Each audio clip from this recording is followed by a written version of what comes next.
Bonjour, je vais donc vous présenter aujourd'hui comment mettre en œuvre un ETDR de la marque Exfo FTB200 pour caractériser vos liaisons fibre optique.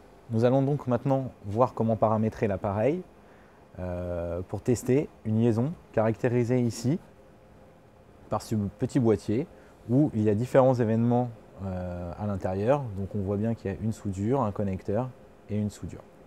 Donc la première étape, c'est de toujours procéder au nettoyage de l'appareil. Pour ceci, on va utiliser un outil de nettoyage et il faut nettoyer la férule qui se situe à l'intérieur du connecteur. Un simple clic est suffisant. Donc ici, l'appareil propose un connecteur SC, mais Exfo propose une large gamme. Tous les connecteurs sont disponibles suivant vos applications et vos besoins. Après avoir nettoyé le connecteur de l'ETDR, il faut nettoyer le connecteur de la bobine amorce. Le nettoyage est vraiment très important pour obtenir des mesures fiables. L'appareil est maintenant opérationnel pour pouvoir faire les mesures. Donc, une fois qu'on est sur l'écran d'accueil, on va pouvoir naviguer sur la plateforme grâce à l'écran tactile. Donc, pour ceci, vous pouvez utiliser le stylo qui se trouve en haut de l'équipement. Pour paramétrer l'ETDR, Exfo propose deux types de configuration. Une configuration OTDR avancée qui est faite pour les utilisateurs avertis, pour les experts, et une configuration OTDR automatique pour les débutants. Et c'est cette section-là que nous allons utiliser pour faire la démonstration. Donc, il suffit simplement pour rentrer dans le menu de faire un double clic sur la section qui nous intéresse. Voilà, donc l'avantage de la session configuration automatique, c'est que l'appareil va vous régler automatiquement la distance, la largeur d'impulsion et il va définir par défaut une durée d'acquisition, une durée de moyennage de seulement 15 secondes, ce qui vous permettra de faire vraiment des mesures très rapides. La seule chose que le technicien doit faire pour utiliser l'appareil, c'est de cocher ou décocher la longueur d'onde ou les longueurs d'onde à laquelle il souhaite travailler. Donc dans le cas présent sur de la fibre monomode, on va faire une mesure à 13,10 et à 15,50. L'appareil est maintenant réglé. Il suffit simplement maintenant de lancer la mesure en appuyant sur début. Donc l'appareil va se mettre en marche. Donc on voit ici que le laser est actif. Et ici, on voit le temps restant pour finir la mesure.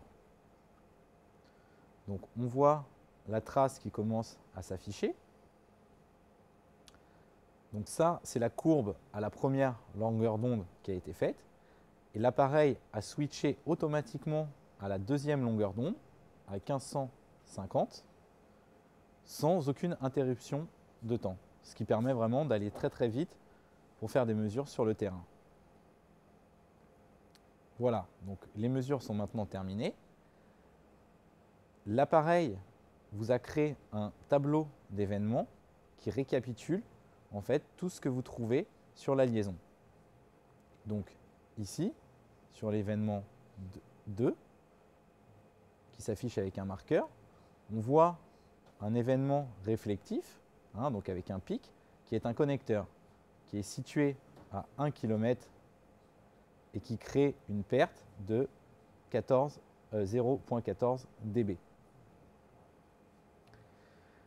Vous avez ensuite différentes sections linéaires où on peut lire l'affaiblissement linéique de la fibre. Au niveau de l'événement 3, c'est une soudure, est en fait la soudure qui est localisée ici, à 300 mètres. On a ensuite l'événement 4 qui est un pic de réflexion, donc un connecteur qu'on retrouve bien sur notre boîtier, sur notre simulation de réseau, jusqu'à obtenir la fin de fibre ici. Vous pouvez maintenant donc venir analyser plus en détail la trace en appuyant sur le carré ici pour obtenir un zoom de la trace. Donc en appuyant sur le bouton Loop ici et en créant une simple fenêtre avec votre stylo, vous allez venir zoomer très facilement et très simplement sur la partie qui vous intéresse. Vous retrouvez d'ailleurs ici la section zoomée par rapport à la trace principale. Vous pouvez aussi venir vous balader d'événement en événement sur le petit tableau situé en bas de l'écran. Donc événement 3, section de 3 à 4, etc. Autre chose très intéressante, c'est que vous pouvez switcher d'une longueur d'onde à l'autre en appuyant sur le bouton lambda. Donc la trace active s'affiche maintenant en bleu, c'est celle à 1550 nanomètres. Si vous rappuyez une nouvelle fois dessus, la trace active est maintenant à 1310 nanomètres, celle en jaune, et le tableau des événements a lui aussi été modifié. Revenons donc maintenant à l'écran principal. On a ici un résumé des conditions de mesure en appuyant sur Info Trace.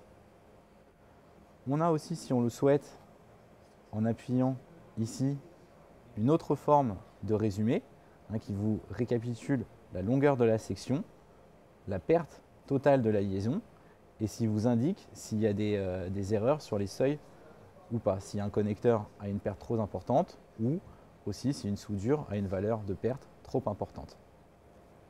Exfo propose aussi une option Smart Kit qui permet un affichage linéaire des événements et ainsi de détecter facilement les macro-courbures. A noter aussi que l'appareil peut être utilisé en tant que source optique stabilisée aux longueurs d'onde du module intégré dans l'appareil, donc en l'occurrence ici 1310 et 1550 nanomètres. Donc les sources peuvent être soit utilisées en mode continu ou en mode pulsé. Donc revenons à l'écran interface. Donc une fois l'analyse des traces complètement terminée, vous êtes sûr qu'il n'y a pas d'erreur sur la courbe, il faut penser à sauvegarder la trace. Donc appuyez sur le bouton sauvegarde rapide. OK. Si le répertoire de destination n'existe pas, il suffit de venir le créer en appuyant sur répertoire. Donc on va vouloir le créer dans la section OTDR. Donc pour pouvoir le créer, il faut d'abord penser à rappeler le clavier en appuyant sur la touche clavier située en bas de l'écran, en bas de la plateforme. Vous pouvez donc maintenant afficher le clavier en cliquant sur le raccourci, sur l'icône correspondante. Le clavier s'affiche donc. Donc je remonte un petit peu la fenêtre, je baisse la fenêtre du clavier et dans le dossier OTDR, je viens créer un nouveau dossier. Donc qu'on va appeler démo. On valide. Voilà, le répertoire de destination est maintenant créé. Donc je peux fermer le clavier en appuyant sur la croix. Je valide la destination et on voit bien qu'on est dans OTDR démo, le dossier qu'on vient de créer.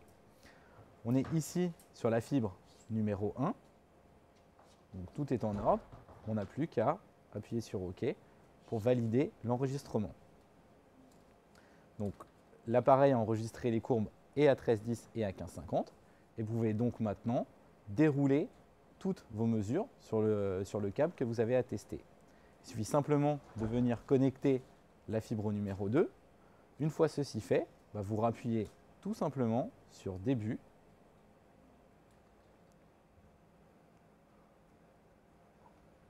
et l'appareil va automatiquement incrémenter le numéro de fibre. On est passé à la numéro 2. Une fois que la mesure est terminée, il suffit simplement d'appuyer sur sauvegarde rapide et de continuer fibre numéro 3, ainsi de suite. Voilà, je vais arrêter la mesure. Donc, une fois que vous avez terminé d'enregistrer votre série de courbes, il faut maintenant les transférer sur une clé USB. Une fois la clé connectée, il vous suffit d'aller dans le gestionnaire de fichiers, vous cliquez dessus. Une interface Windows apparaît, donc c'est très simple de s'y retrouver. Vous allez dans le poste de travail où normalement on voit ici la clé qui apparaît, le disque USB flash. Donc dans le dossier OTDR, vous allez venir copier le dossier démo où sont enregistrées toutes vos courbes.